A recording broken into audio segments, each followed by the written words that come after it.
कल हम लोग महासागर कर रहे थे ना। हिंद महासागर हो गया था, सबसे बड़ा महासागर। गलती हो गया।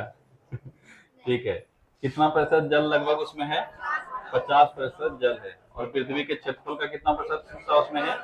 1/3। ठीक है, यानी प्रतिशत में बोलोगे तो लगभग 33% के आसपास। ठीक है, सबसे बड़ा गर्त कौन सा है? मेरियाना गर्त। मेरियाना गर्त में भी कोई 11 बिंदु है क्या? कौन सा? Challenger deep. ठीक है, प्यूर्टो गर्त किस महासागर में है? अटलांटिक। रिवीजन नहीं कर रहे हो क्या? Atlantic, Puerto Atlantic. ठीक है। सुंडा गर्त हिंद महासागर। ये तो अपना है, कम से कम इतना तो याद रखोगे ना। प्रशांत महासागर का नामकरण किसने किया था? मैगलन। बोले थे कि मैगलन वह प्रथम इंसान है जिसने पूरे दुनिया का यात्रा किया समुद्री मार्ग से। अगर पूछा जाए कि वह प्रथम इंसान कौन था जो पूरा दुनिया घूमने के लिए निकला था समुद्री मार्ग से, कुछ पोर्शन बच भी गया था, बीच में उनकी मृत्यु हो गई थी, लेकिन हाँ वो निकले जरूर थे और अधिकांश हिस्सा उन्होंने कवर किया था। इसलिए अगर तुमसे पूछा जाता है कि वह इंसान जिसने पूरे दुनिया सबसे पहले घूमा वो कौन है, समुद्री मार्ग से, मैगलन। कहाँ का यात्री था? पुर्तगाल का। यही गड़बड़ होगा, पुर्तगाल का यात्री था। स्पेन उसको भेजा था, स्पेन के अभियान पे वो गया था, लेकिन यात्री वो था पुर्तगाल का। ये दोनों सवाल एग्जाम में आ चुके हैं, इसलिए अच्छे से याद रखना। अब जब ये पहुंचा प्रशांत महासागर तो इसको उस समय में काफी शांत नजर आया था, इसीलिए उसको नाम दे दिया ये पैसिफिक। तो हिंदी में तुम नाम से अगर कभी पूछ ले कि प्रशांत का नाम प्रशांत क्यों पड़ा या पैसिफिक क्यों पड़ा, तो बोलोगे मैगलन साहब को क्या नजर आया था? ये जितना भी ट्रेवल किया उसमें सबसे शांत सागर कौन सा नजर आया उसको? प्रशांत।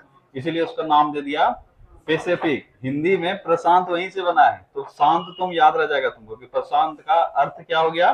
शांत। ठीक है, कंपेरेटिवली ये शांत था उस समय में, इसलिए उन्होंने नाम दे दिया पैसिफिक। ठीक है।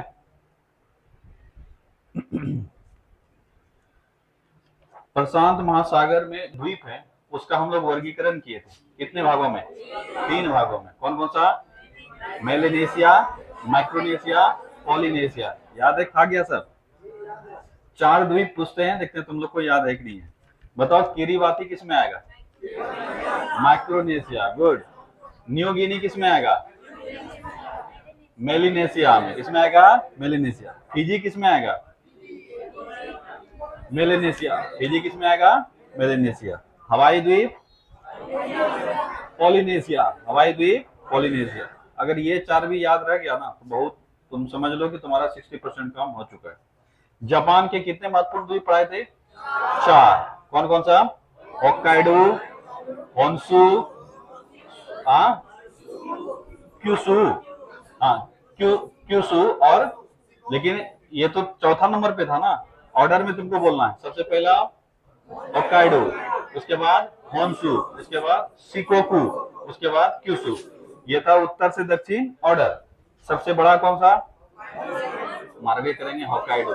होन्शु ना जी बोले हैं, ये सवाल आता है एग्जाम में। सबसे बड़ा द्वीप होन्शु द्वीप। जापान की राजधानी टोक्यो है, कहाँ अवस्थित है? होन्शु द्वीप पर। हिरोशिमा और नागासाकी का भी चर्चा किए थे। हिरोशिमा किस पर? होन्शु। हिरोशिमा होन्शु, एच मिलाओगे। और दूसरा वाला जो नागासाकी है वो किस पर? क्यूशु द्वीप। क्यूशु द्वीप।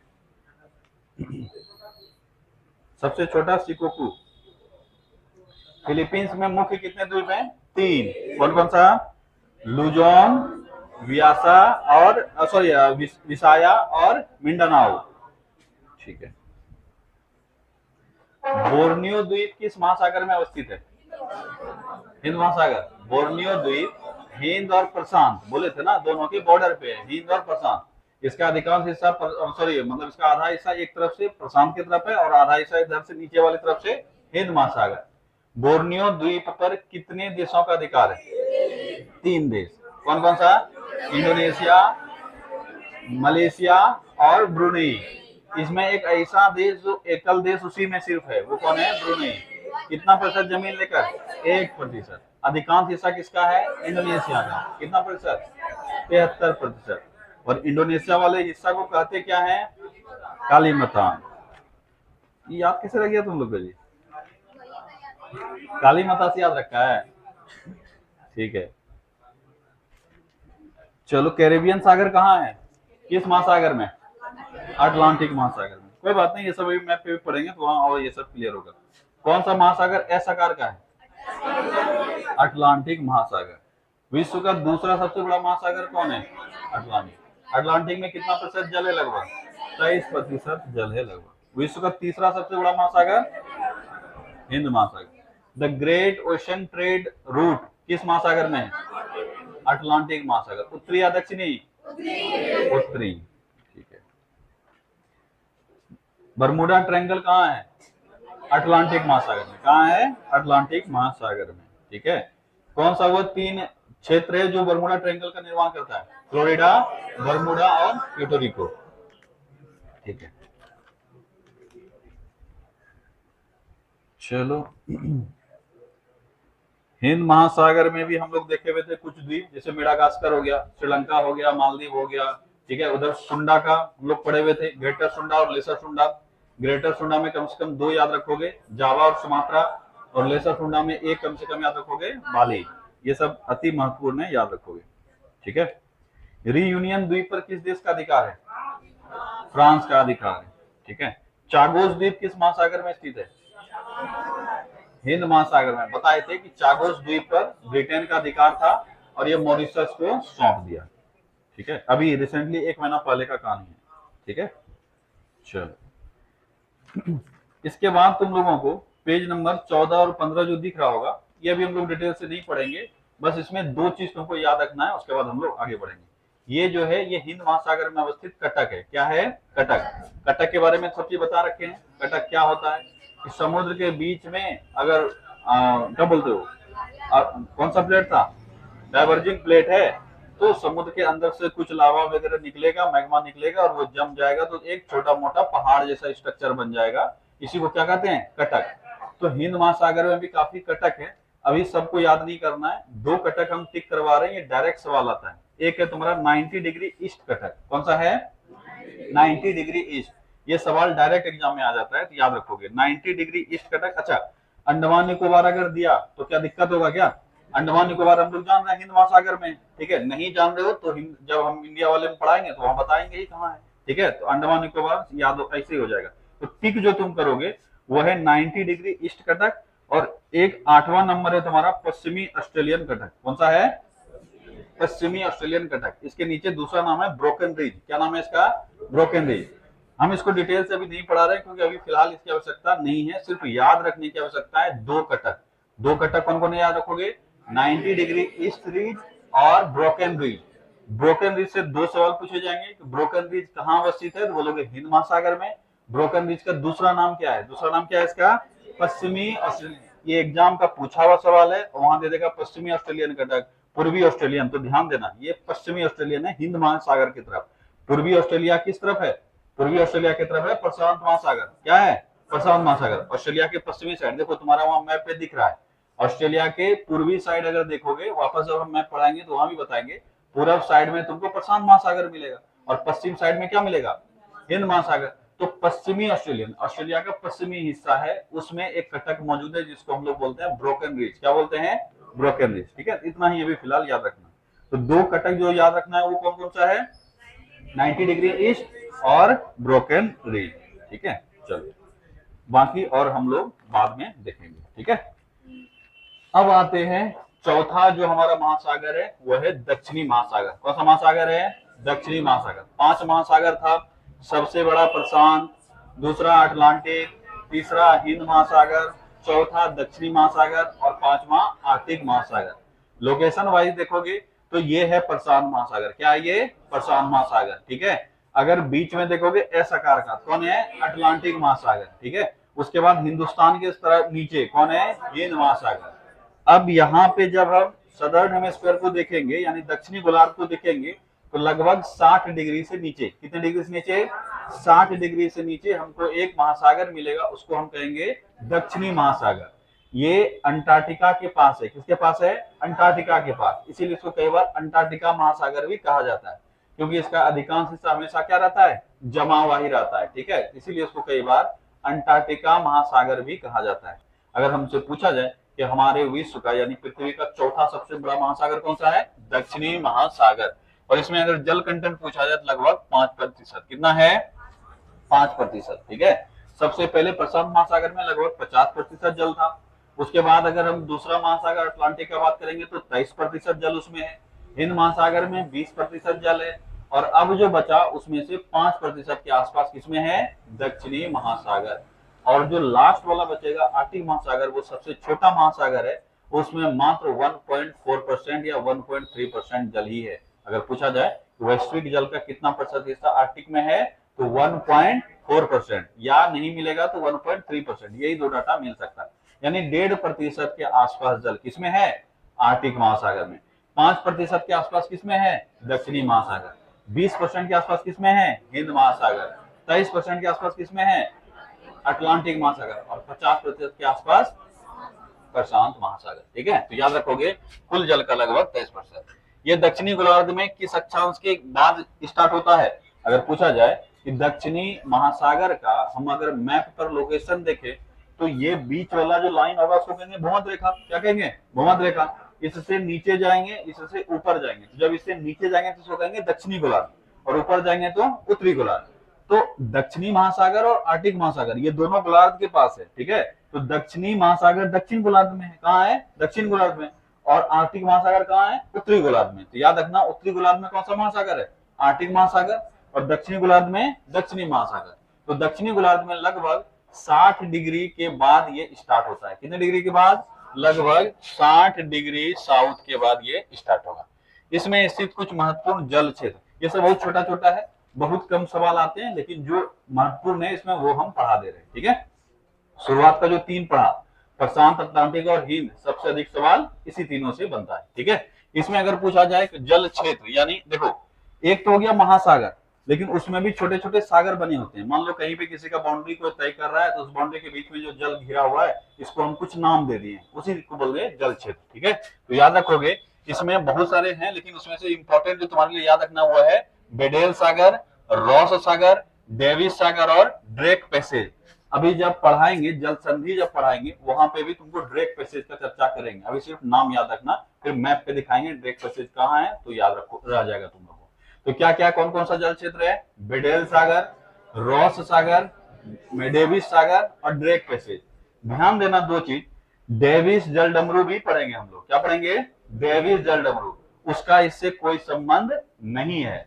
दूसरा, रॉस एक द्वीप है और ये रॉस सागर है, तो रॉस द्वीप का भी रॉस सागर से कोई संबंध नहीं है, ध्यान देना। ठीक है, तो हम लोग अभी सागर का चर्चा कर रहे हैं, ना तो द्वीप का चर्चा कर रहे हैं, ना जलसंधि का चर्चा कर रहे हैं, ये दोनों अलग अलग क्षेत्र में। ठीक है, तो बेडेल सागर कहाँ है, दक्षिणी महासागर में।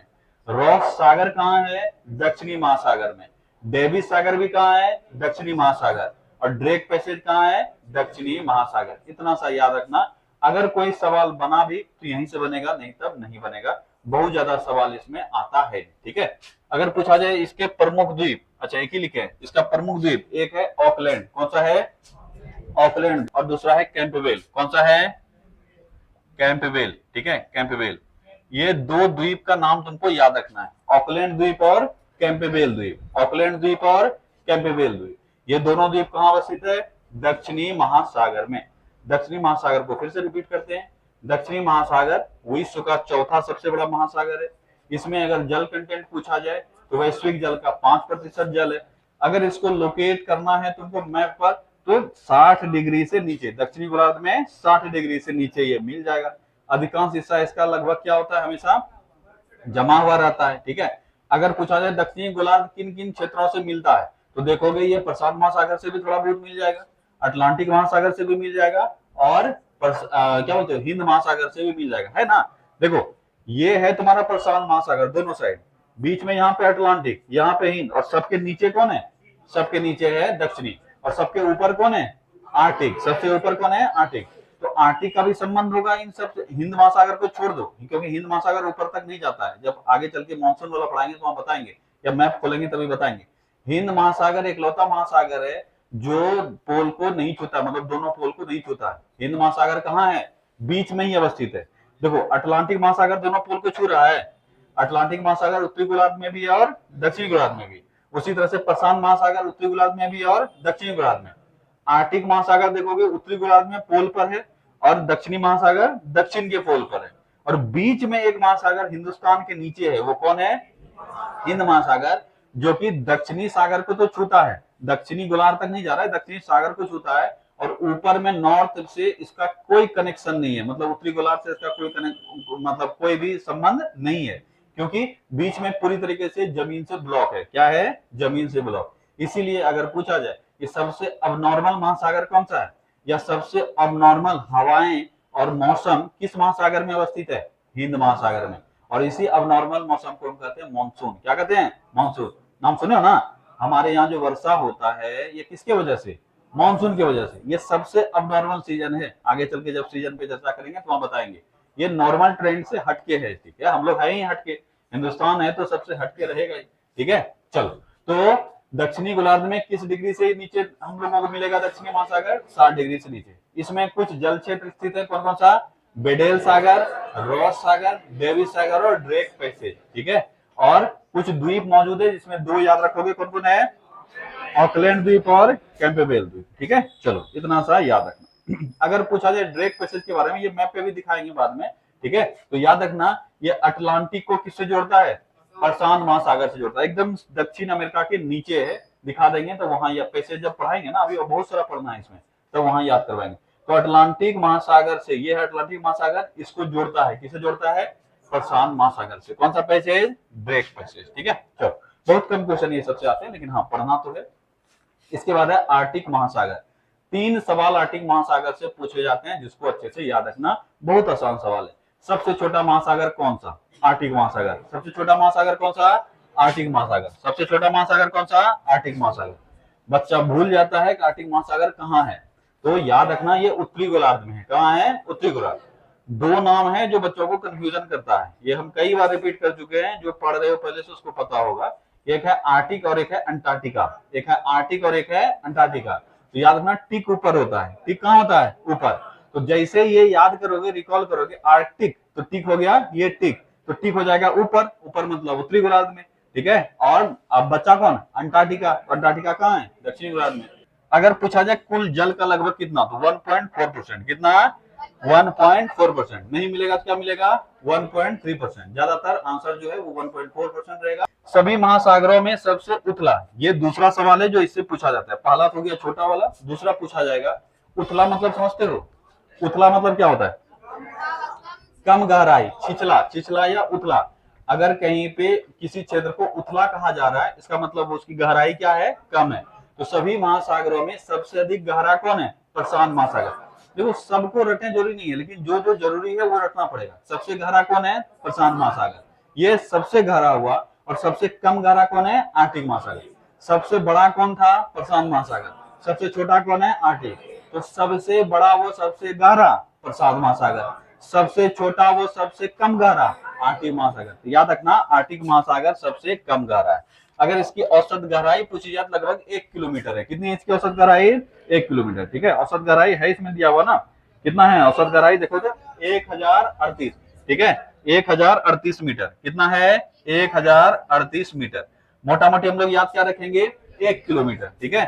उसका क्या याद रखे थे? 4 किलोमीटर। प्रशांत महासागर की औसत गहराई कितनी है? 4 किलोमीटर, यानी 4000 मीटर। वैसे ही इसका याद रखोगे 1 किलोमीटर, यानी 1000 मीटर इसकी औसत गहराई है। 1038 एग्जैक्ट डाटा होगा, ठीक है? आकार पूछा जाए तो आकार लगभग क्या है इसका? वृत्ताकार। आकार कैसा है इसका? वृत्ताकार।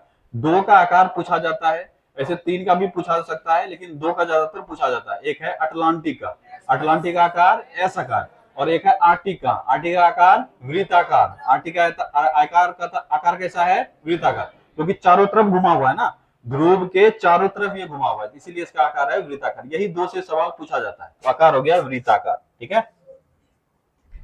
अब अगर पूछा जाए इसे कहा जाता है, अब ये होता क्या है?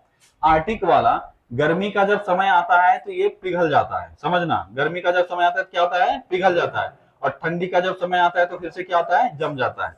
इसीलिए इसको कहा जाता है छिपता हुआ सागर। क्या कहा जाता है? छिपता हुआ सागर, छिपता हुआ, ठीक है? छिपता हुआ महासागर, ठीक है? महासागर। इसकी लवणता, अब ये भी याद रखना, कि किस महासागर की लवणता सबसे कम है। एक्चुअल में आगे चल के हम लोग इसको फिर से पढ़ने वाले हैं, क्योंकि लवणता का एक अलग टॉपिक है, इसी चैप्टर में सब पढ़ेंगे, तो लवणता टॉपिक में वहां फिर से डिस्कस करेंगे। लेकिन याद रखना, महासागरों में 2 महासागर याद रखना जिसकी लवणता सबसे अधिक है। ऐसे रैंकिंग भी करवाएंगे तुमको, ठीक है। यहाँ ये भी पूछा जाता है कि लवणता के आधार पर इसको सजाएं, तो वो भी करवाएंगे, लेकिन अभी नहीं, लवणता वाले टॉपिक में। अभी 2 चीज याद रखना कि सबसे अधिक लवणता वाला महासागर और सबसे कम लवणता, नहीं, सबसे अधिक लवणता वाला अटलांटिक है, उसको करेक्ट कर लेना, ठीक है। सबसे अधिक लवणता वाला महासागर है अटलांटिक महासागर। कौन सा महासागर? अटलांटिक। और सबसे कम लवणता वाला कौन है? आर्टिक महासागर, ठीक है। और सबसे अधिक वाला है अटलांटिक, ठीक है, अटलांटिक, ठीक है। सबसे अधिक लवणता, लवणता मतलब क्या होता है? सैलिनिटी। लवणता मतलब सैलिनिटी, मतलब नमकीन। उसका समुद्र का पानी नमकीन होता है कि नहीं होता है? समुद्र का सारे जितने समुद्र हैं सबका पानी होगा नमकीन, लेकिन कितना नमकीन है, यही हो गया उसका लवणता। तो जिसमें अधिक नमक का कंटेंट है वो अधिक नमकीन हुआ, जिसमें कम है वो कम हुआ। तो सबसे कम नमकीन किसका पानी है? आर्कटिक का। सबसे अधिक नमकीन किसका पानी है? अटलांटिक का। तो याद रखना, सबसे अधिक लवणता वाला महासागर अटलांटिक, सबसे कम लवणता वाला महासागर आर्कटिक, ठीक है। चलो, इसमें स्थित प्रमुख जल क्षेत्र, इसमें बहुत ज्यादा याद रखने की आवश्यकता नहीं, लेकिन 2 एग्जाम में बहुत बार पूछा गया। एक है कारा सागर और एक है तुम्हारा हडसन खाड़ी, ठीक है। अब ये जो हडसन और वेपिन खाड़ी, देखो है क्या, ये है आर्टिक, समझना, ये है आर्टिक सागर। कौन सा सागर है? आर्टिक सागर। यहाँ कौन सा सागर है? अटलांटिक। यहाँ कौन सा सागर है? प्रशांत महासागर। और इधर भी कौन सा सागर है? प्रशांत महासागर। अब यहाँ पे हिंद महासागर, इसी का चर्चा कर रहे थे। क्या ये दूर तक पहुंचा? नहीं पहुंचा। अब इस जगह जो खाड़ी वगैरह या कुछ भी द्वीप वगैरह होगा, ये आर्टिक और अटलांटिक को कनेक्ट करेगा कि नहीं करेगा? करेगा। इस जगह अगर कुछ होगा तो ये किसको? आर्कटिक और प्रशांत को कनेक्ट करेगा। ठीक वही कहानी यहाँ पे होता है। ये हडसन की खाड़ी और बिफिन की खाड़ी जो है, ये आर्कटिक और अटलांटिक के बीच में है। किसके बीच में? आर्कटिक एवं अटलांटिक, ठीक है, अटलांटिक। यानी ऊपर से ये हम है, मान लो हडसन की खाड़ी, हम क्या है? हडसन की खाड़ी। खाड़ी समझते हो ना? छोटा सा जो जल का क्षेत्र बन जाता है उसको खाड़ी कहेंगे। आगे चल के चर्चा करेंगे क्या होता है खाड़ी, ये सब हम लोग चर्चा करेंगे। अभी सिर्फ याद रखना, छोटा जो जलीय क्षेत्र है उसी को खाड़ी कहेंगे। अब ये एक तरफ से हम हडसन की खाड़ी है, या तो हम पूरी तरीके से अटलांटिक होंगे, या समझना मेरे नीचे अटलांटिक है और मेरे ऊपर कौन है? आर्कटिक। या तो हम पूरे तरीके से अटलांटिक में रहते तो कोई दिक्कत नहीं है, या हम पूरे तरीके से आर्कटिक में रहते तो कोई दिक्कत नहीं है, लेकिन हम है बीचे में खड़े। मेरा माथा किसको छू रहा है? आर्कटिक से। आर्कटिक सागर का पानी आएगा मेरे मथवा को छू के चला जाएगा, और अटलांटिक सागर का पानी आएगा और मेरे चरणों में आके मेरा चरण धोकर चला जाएगा, ठीक है। तो याद रखना, हम कहाँ हुए? आर्कटिक के हुए कि अटलांटिक के हुए? तो किसी के ना हो सके, ठीक है, हम बीचे में रह गए।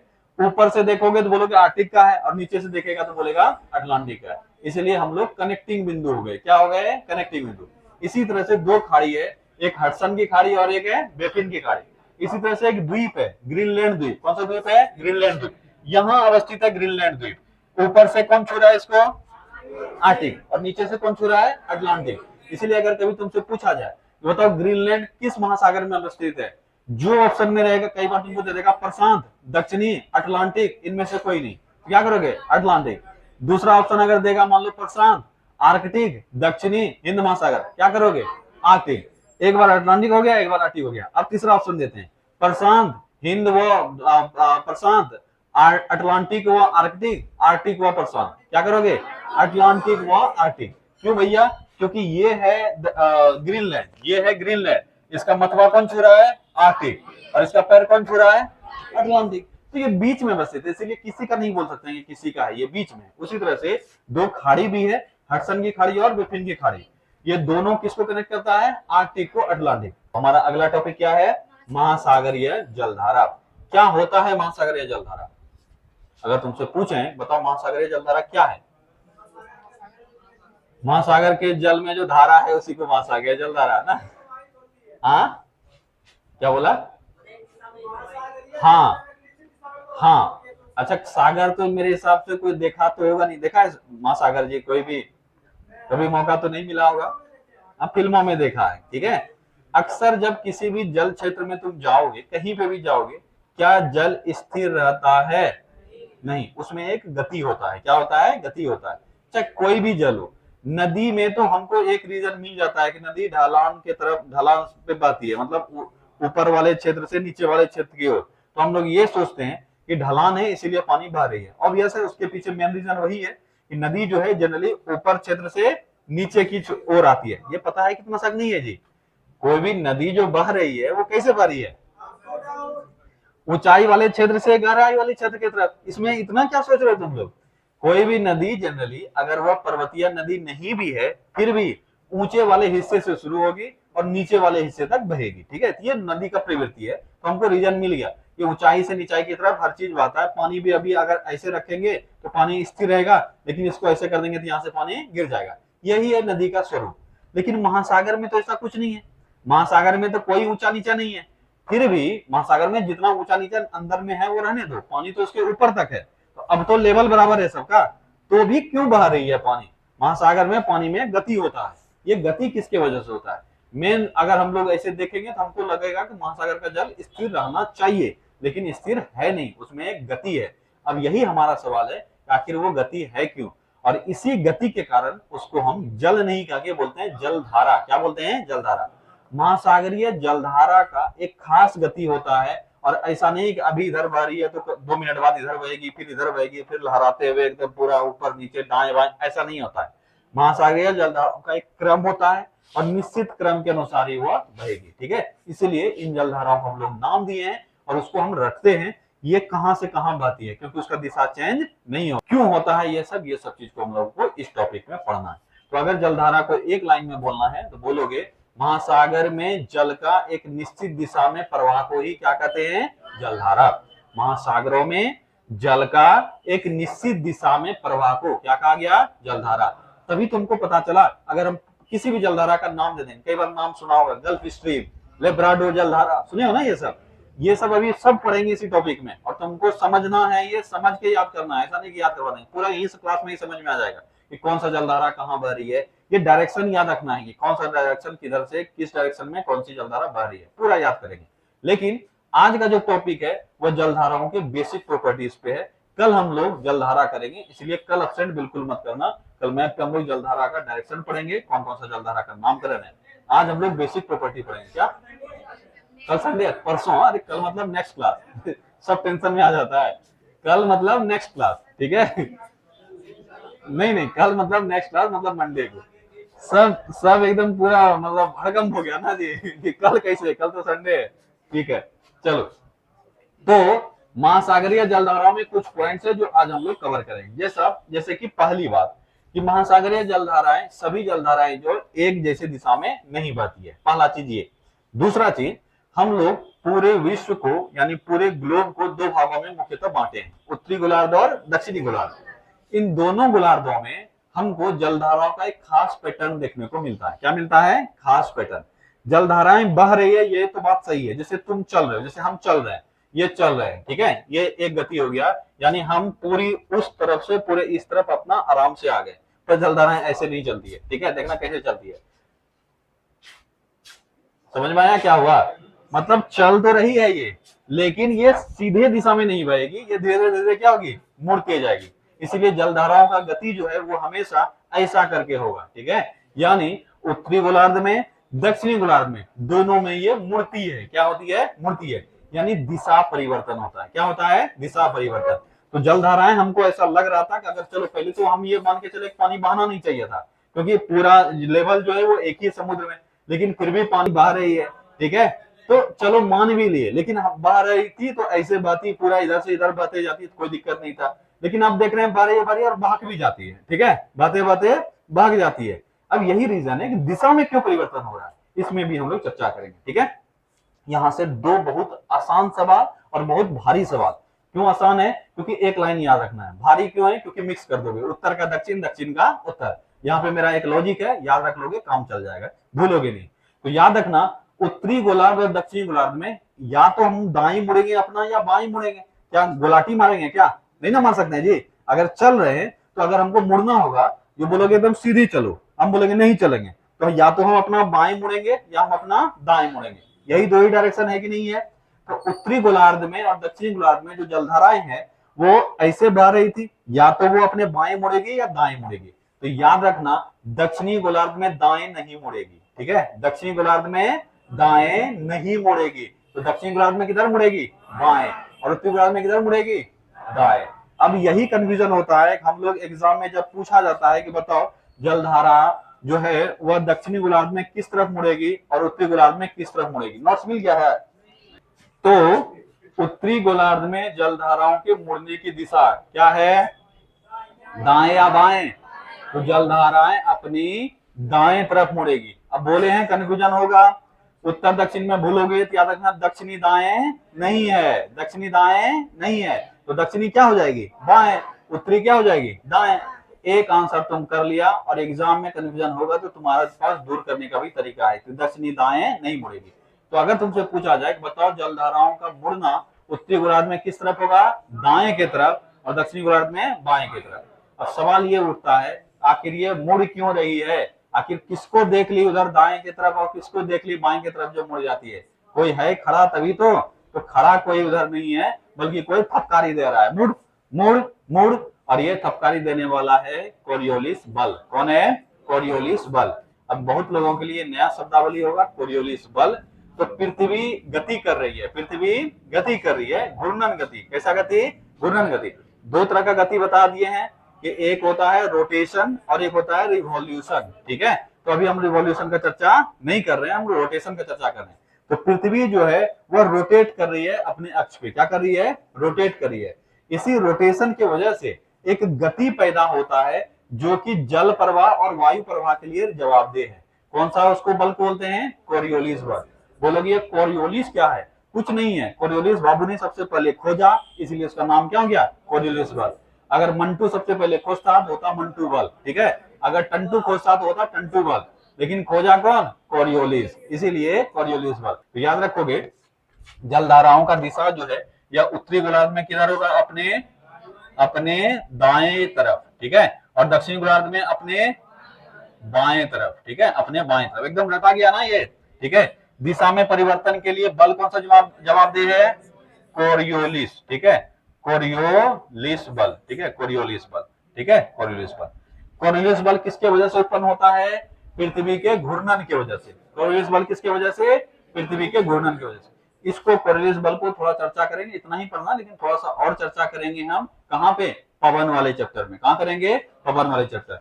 अब उत्पत्ति व बहाव का कारण जो है टोटल, ये तो हो गया, ये सब जो हम लोग चर्चा की ऐसे ही मोटा मोटी चर्चा की। इस पूरे कारणों को हम लोग दो भागों में बांटते हैं। कितने भागों में, दो कारण।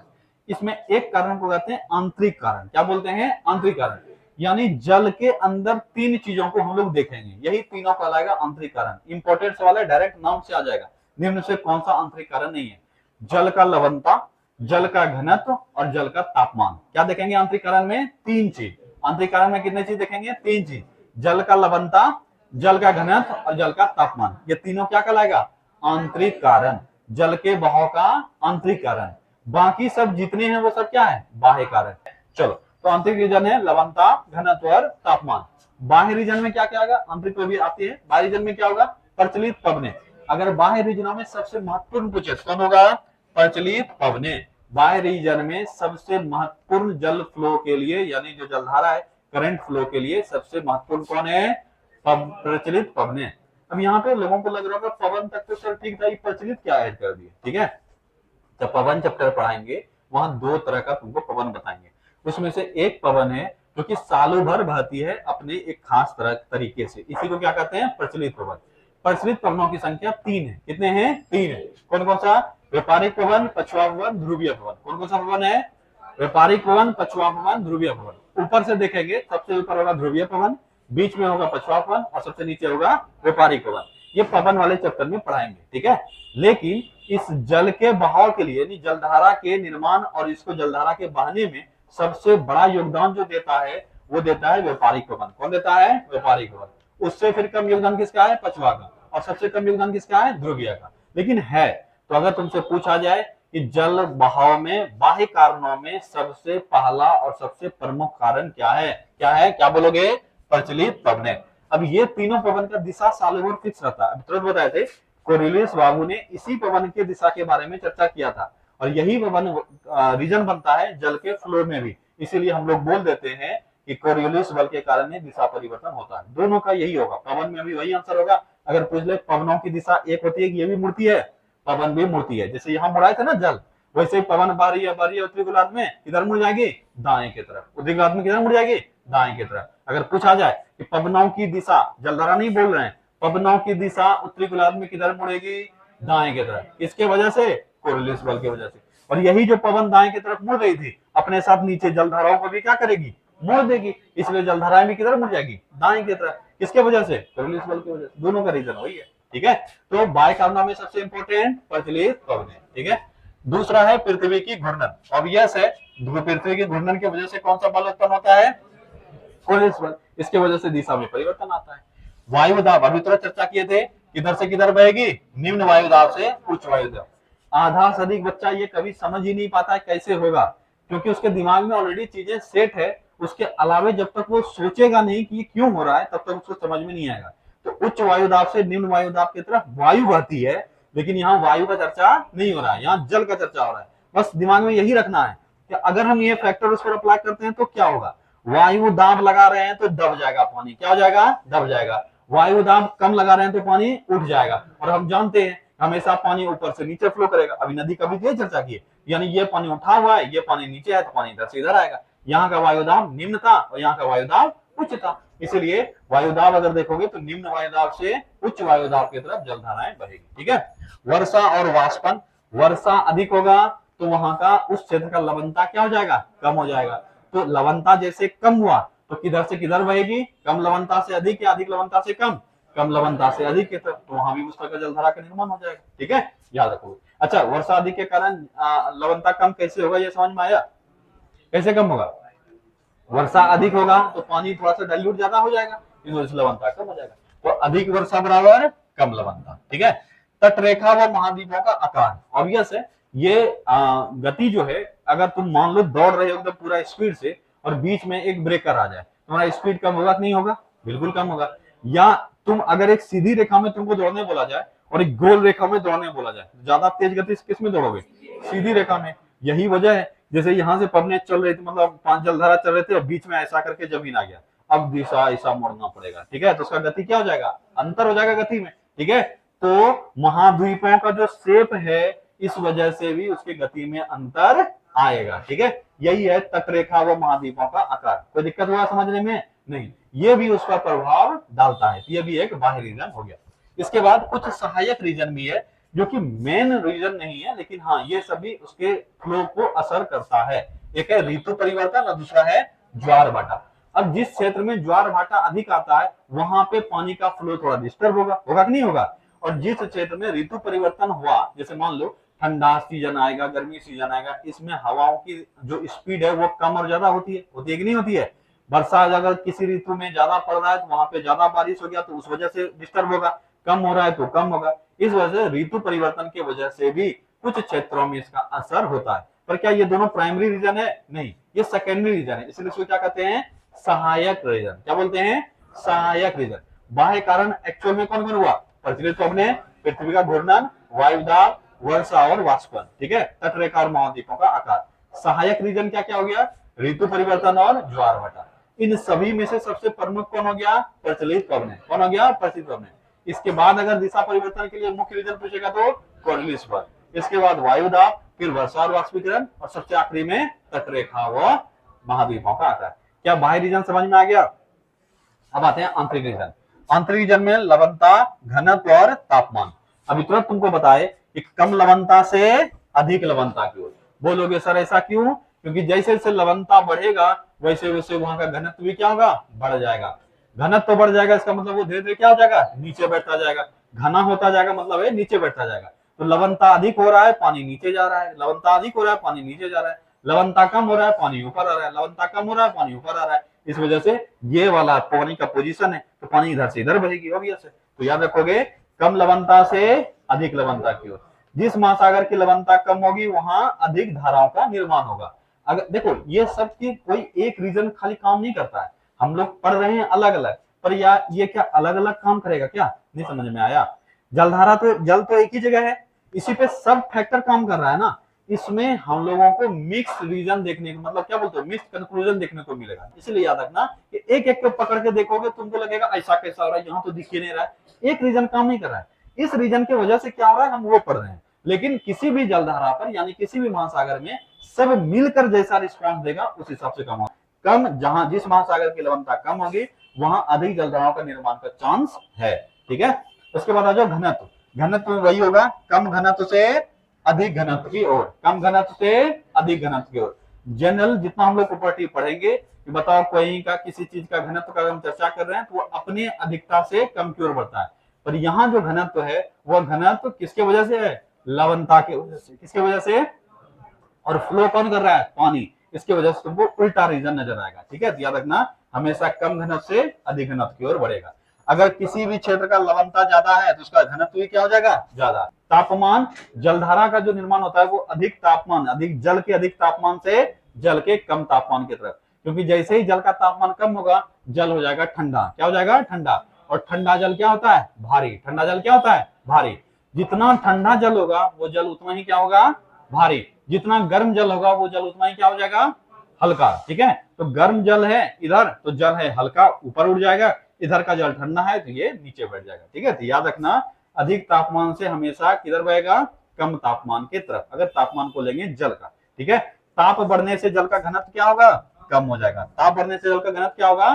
कम हो जाएगा। ध्यान देना, बार बार हम बोलेंगे ये बाहरी तापमान का चर्चा नहीं कर रहे, ये किसका चर्चा कर रहे हैं? जल के तापमान का। जिस जल का तापमान अधिक है उसका घनत्व कम हो जाएगा, जिस जल का तापमान कम है उसका घनत्व अधिक हो जाएगा। जिस जल का तापमान अधिक है वो हल्का हो जाएगा और जिस जल का तापमान कम है वो क्या हो जाएगा? भारी हो जाएगा। ठीक है, क्या ये तीनों रीजन समझ में आया?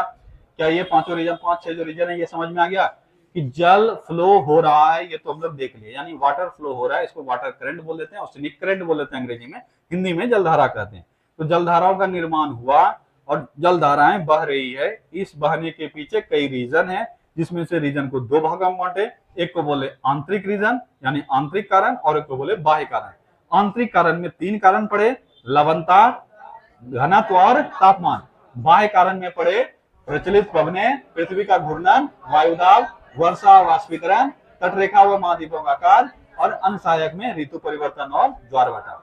आंतरिक कारण में लवणता देखे, हमेशा जलधाराओं का फ्लो जो होगा वह कम लवणता से अधिक लवणता की तरफ, घनत्व में कम घनत्व से अधिक घनत्व की तरफ, तापमान में अधिक तापमान से कम तापमान की तरफ। क्या ये याद हो गया? ठीक है, अब है जलधाराओं का प्रकार। जलधाराओं को हम लोग 2 रूप में बांटे हैं, एक है गर्मी और ठंडा की वजह से, और दूसरा है कितना गहराई पर फ्लो हो रहा है। तो अगर हम लोग तापमान के आधार पर देखें तो एक को बोलते हैं गर्म जलधारा और एक को बोलेंगे ठंडी जलधारा। ऑब्वियस है, हम क्या बताएं कि ये सारा प्रॉपर्टी मिलके सभी को निर्माण करता है। तो जो ठंडे प्रदेश से बहेगा उसको कहेंगे ठंडा जलधारा। क्या कहेंगे? ठंडा जलधारा। और जो गर्म प्रदेश से बहना शुरू करेगा उसको कहेंगे गर्म जलधारा। क्या दोनों का मेन बात समझ में आया? हम अगर इक्वेटर है, यहाँ पर इक्वेटर है, तो इक्वेटर से ऊपर जा रहे हैं ध्रुव की तरफ, या इक्वेटर से नीचे जा रहे हैं ध्रुव की तरफ, ऊपर वाले को कहेंगे उत्तरी ध्रुव और नीचे वाले कहेंगे दक्षिणी ध्रुव। तो यहाँ से ऊपर जाएंगे टेम्परेचर बढ़ने लगेगा या कम होने लगेगा? टेम्परेचर कम होने लगेगा। यहाँ से नीचे जाएंगे टेम्परेचर बढ़ेगा कम होगा? टेम्परेचर कम होगा दोनों साइड में, यानी दोनों ध्रुवों से इक्वेटर की तरफ आते समय में टेम्परेचर क्या होता है? बढ़ता है, और इक्वेटर से दोनों ध्रुवों की तरफ जाने में टेम्परेचर घटता है। यहाँ इस वाले को कहते हैं 0 डिग्री। क्या कहते हैं? 0 डिग्री। इसके बाद 1 होगा, 2 होगा, 3 होगा, 4 होगा, 5 होगा, इस तरह से हम लोग 90 डिग्री तक जाएंगे। और यहाँ फिर 0 से स्टार्ट किए, 1 2 3 4 5 6 यहाँ तक जाएंगे 90 डिग्री। तो इस वाले को या इस वाले को कहते हैं बढ़ेंगे जब तो निम्न अक्षांश से उच्च अक्षांश। क्या बोलेंगे? निम्न अक्षांश से उच्च अक्षांश। देखो है तो बहुत छोटा छोटा चीज, लेकिन बच्चा ये वर्ड नहीं पकड़ पाता है क्या बोलना चाह रहे हैं। ऑब्वियस है, अगर 0 से स्टार्ट करके 90 तक जाएंगे तो 90 को बोलेंगे उच्च क्षेत्र, ये ना बोलेंगे जी। 80 को उच्च क्षेत्र, 70 को उच्च क्षेत्र, यानी 90 से जब नीचे आएंगे तो 90 उच्च क्षेत्र हुआ, उससे नीचा हुआ 80, उससे नीचा हुआ 70, उससे नीचा हुआ 60। समझ में आया? और नीचे से जब ऊपर जाएंगे हम 70 को बोलेंगे निम्न, 80 को बोलेंगे उच्च, उस 90 को उससे और उच्च। यानी इक्वेटर से अगर हम पोल की तरफ जा रहे हैं तो बोलेंगे निम्न अक्षांश से किधर जा रहे हैं? उच्च अक्षांश। वही चीज यहाँ पे भी होगा, इक्वेटर से अगर हम केंद्र पोल पर जा रहे हैं, सदर्न पोल पर, तो निम्न अक्षांश से उच्च अक्षांश। क्या ये टर्मिनोलॉजी समझ में आ गया? अब तापमान कम कहाँ का है? उच्च अक्षांशों में या निम्न अक्षांशों में? उच्च अक्षांशों में तापमान कम है, यही चीज तो बता रहे थे। इतना हम क्यों फटके? इसीलिए ना ताकि तुमको समझ में आए। इक्वेटर पे सबसे अधिक तापमान, उसके उससे थोड़ा कम तापमान 1 डिग्री 2 डिग्री इस तरह से। जैसे हमारा एक यहाँ पे एक कंक्लूजन पॉइंट होता है, इक्वेटर से ध्रुव की ओर जाने पर तापमान कम हो रहा है। क्या हो रहा है? कम हो रहा है। यानी अगर हम कंपेयर करेंगे तो 90 डिग्री पे सबसे कम तापमान होगा, उससे अधिक तापमान होगा 80 पे, उससे अधिक तापमान होगा 70 पे, उससे अधिक तापमान होगा 60 पे, उससे अधिक होगा 50 पे, उससे अधिक होगा 40 पे, उससे अधिक होगा 30 पर, उससे अधिक 20 पर, उससे अधिक 10, उससे अधिक 1। यानी जीरो वाले क्षेत्र में सबसे अधिक तापमान हुआ, इसके बाद तापमान कम होने लगा। यही चीज हम चर्चा किए कि निम्न अक्षांश के तरफ तापमान कम है कि अधिक है? निम्न अक्षांश की तरफ तापमान अधिक है, उच्च अक्षांश की तरफ तापमान कम है। कितना कम है हम ये नहीं पूछ रहे, हम सिर्फ इतना पूछ रहे हैं कि निम्न अक्षांश जैसे जैसे निम्न अक्षांश की तरफ आते जाएंगे तापमान मेरा बढ़ता जाएगा। ऑब्वियस है, 0 डिग्री मेरा सबसे निम्न हुआ और 90 डिग्री सबसे उच्च हुआ, तो 90 डिग्री पे सबसे कम तापमान होगा और 0 डिग्री पे सबसे अधिक तापमान होगा। यानी जो जलधाराएं 0 डिग्री से ऊपर बहेगा उसको कहेंगे हम लोग गर्म जलधारा। क्या कहेंगे? गर्म जलधारा। जो जलधारा ऊपर से नीचे आएगा, यानी 80 से 70 आ रहा है, 70 से 60 आ रहा है, इसको कहेंगे ठंडी जलधारा। क्या कहेंगे? ठंडी जलधारा। कुछ समझ में आया? यानी फिर इसको रिपीट करते हैं दूसरे भाषा में, उच्च अक्षांश से निम्न अक्षांश की तरफ बहने वाली जलधारा हमेशा कैसी होगी? ठंडी। कैसी होगी? ठंडी। निम्न अक्षांश से उच्च अक्षांश को बहने वाली जलधारा हमेशा कैसी होगी? गर्म। ध्रुव से भूमध्य रेखा की तरफ आने वाली जलधारा हमेशा कैसी होगी? ठंडी। भूमध्य रेखा से ध्रुव की ओर जाने वाली जलधारा हमेशा कैसी होगी? गर्म। ये समझ में आया कि नहीं आया? अब सोचो, यही शब्द बदल बदल कर एग्जाम में पूछता है, अब बच्चा को समझ भी नहीं आता करना क्या है। क्या समझ में आ गया ये चीज? ठीक है। जब हम एक ग्लोब बनाएंगे तो सबसे अधिक तापमान कहाँ होता है? 0 डिग्री पर। सबसे कम तापमान 90 डिग्री। तो इस तरफ से इस तरफ बढ़ने पर तापमान कम हो रहा है। जो जलधारा यहाँ से इधर आ रही है उसको कहेंगे ठंडी जलधारा, और जो जलधारा इधर से ऊपर जा रही है उसको गर्म जलधारा। अब आओ यहाँ पर गर्म जलधारा। उष्ण कटिबंधीय क्षेत्र से उत्पत्ति होता है जिस जलधारा का, उसको क्या कहेंगे? गर्म जलधारा। अब यहाँ पे उष्ण कटिबंधीय आ गया। उष्ण कटिबंधीय कुछ और नहीं है बल्कि दोनों गोलार्ध में या तो 23.5 होगा या 30 होगा। मोटा मोटी हम लोग पढ़ने के लिए 23.5 एग्जैक्ट पढ़ लेते हैं, लेकिन 30 डिग्री तक मानते हैं। यानी 0 से 30 ऊपर और 0 से 30 नीचे, इसी बीच वाले क्षेत्र को क्या कहेंगे? उष्ण कटिबंधीय क्षेत्र। यानी यही सबसे अधिक गर्मी होता है। तो जिन जलधाराओं का निर्माण इधर होगा और इसके बाद ये बहेगा कहां से? नीचे से ऊपर। दिशा क्या होगा? भूमध्य रेखा से उच्च अक्षांश की तरफ। इसी को क्या कहेंगे? गर्म जलधारा। जिन जलधाराओं का निर्माण ध्रुवीय क्षेत्र में या उच्च अक्षांशों से हुआ है उस क्षेत्र के से उत्पन्न होने वाले जलधाराओं को क्या कहेंगे? ठंडी जलधारा। दिशा क्या हुआ इसका? उच्च अक्षांश से निम्न अक्षांश। समझ में आ गया? यानी ठंडा प्रदेश से गर्म की तरफ जाएगा उसको बोलेंगे ठंडी जलधारा, और गर्म प्रदेश से ठंडा की तरफ जाएगा उसको कहेंगे गर्म जलधारा। जहां से उत्पत्ति हो रहा है उसी से नाम आता है। क्या ये दोनों क्लियर हो गया? अब यहां से एक और ट्रिक क्वेश्चन आता है जो अच्छा सवाल है, एग्जाम में कई बार पूछा है। तुमसे पूछ लेगा, बताओ सामान्यतः महासागरों के किस तरफ ठंडी जलधारा बहती है? समझ में आया क्या पूछेगा? महासागरों के किस तरफ ठंडी जलधारा बहती है। ये अगर महासागर है तो महासागरों का 2 किनारा होगा, एक को बोलेंगे पूर्वी किनारा और एक को बोलेंगे पश्चिमी किनारा। तो अगर ये महासागर है तो महासागर के किस तरफ ज्यादातर ठंडी जलधाराएं बहती है? तो महासागर के पूर्वी तरफ। किस तरफ? पूर्वी तरफ। अगर ये महासागर का पूर्वी तरफ है तो महाद्वीप का क्या हो जाएगा? पश्चिमी तरफ। अब ये कल भी या परसों भी चर्चा किए थे, ठीक है, कि अगर ये महासागर है, हम महाद्वीप है और ये महासागर है, तो या तो मेरे इस तरफ होगा या मेरे इस तरफ होगा, कोई दिक्कत नहीं है। लेकिन अगर ये महासागर है, महासागर का ये क्या हुआ? पूर्वी भाग, और ये क्या हुआ? पश्चिमी भाग। इसके बगल में अगर हम यहाँ अवस्थित है तो मेरा ये क्या होगा? पश्चिमी भाग, और ये क्या हुआ? पूर्वी भाग। तो महासागरों के किस तरफ ठंडी जलधारा बहती है? पूर्वी तरफ। महाद्वीपों के किस तरफ ठंडी जलधारा बहती है? पश्चिमी तरफ। बच्चा माथा पीट लेता है इसको याद करने में, हमेशा भूल जाता है क्या याद करना है। याद रखना, महासागरों का हमेशा पूर्वी तरफ होगा जहां पे ज्यादातर ठंडी जलधाराएं हैं, और महाद्वीपों का पश्चिमी तरफ जहां पे ठंडी जलधाराएं बहती है। और यही वजह है, ठंडी जलधाराओं की वजह से ही महाद्वीपों का पश्चिमी भाग अधिकतर मरुस्थल में बदल जाता है। किसमें बदल जाता है? मरुस्थल। क्या ये याद हो गया? बोलो। इसी कारण से पश्चिमी तट पर अधिक हमको मरुभूमि मिलता है। अब है गहराई के आधार पे, अगर ऊपर ऊपर बह रहा है पानी, पानी ऊपर सतह पे बह रहा है तो उसको बोलेंगे सतही जलधारा। क्या बोलेंगे? सतही, सरफेस करंट। और अगर पानी के अंदर जाओगे तो वहां भी धाराएं हैं, ठीक है। जलधारा जो है वो सिर्फ ऊपर ही नहीं बनती है बल्कि पानी के अंदर भी करंट है, ठीक है। तो नीचे वाला जो उसको बोलेंगे डीप करंट, यानी गहरी जलधारा। क्या बोलेंगे? गहरी जलधारा। ऑब्वियस है, घर के बाहर जो है उस पर बाहरी वातावरण ज्यादा असर डालेगा। और घर के अंदर जो है उसका इंटरनल जो रीजन है वो ज्यादा असर डालेगा। नहीं समझ में आया?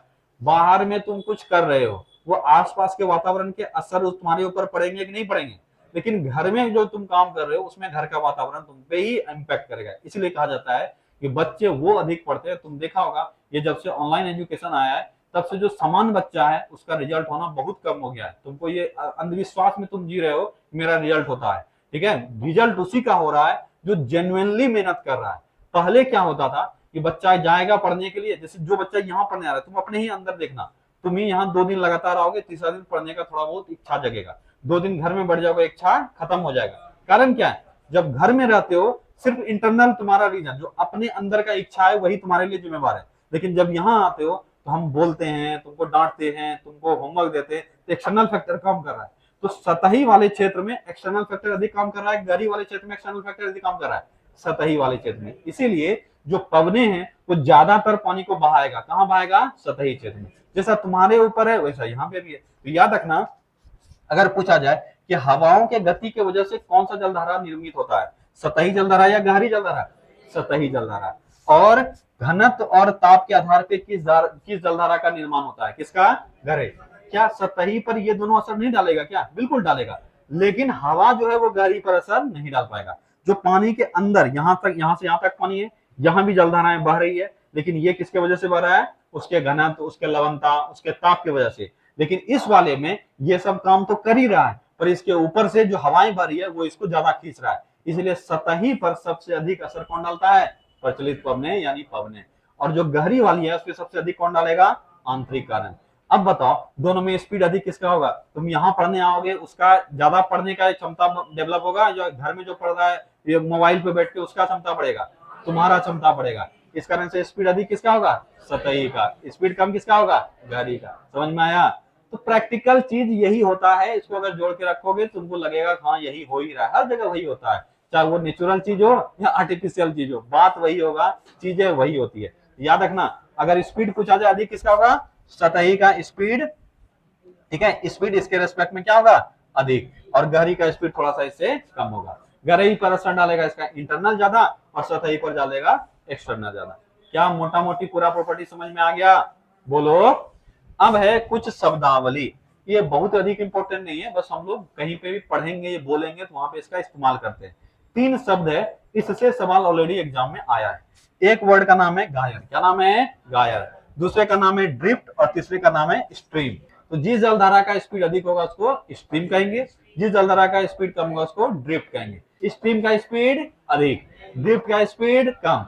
अब बोलोगे ये गायर क्या है? इन दोनों से कोई मतलब नहीं है।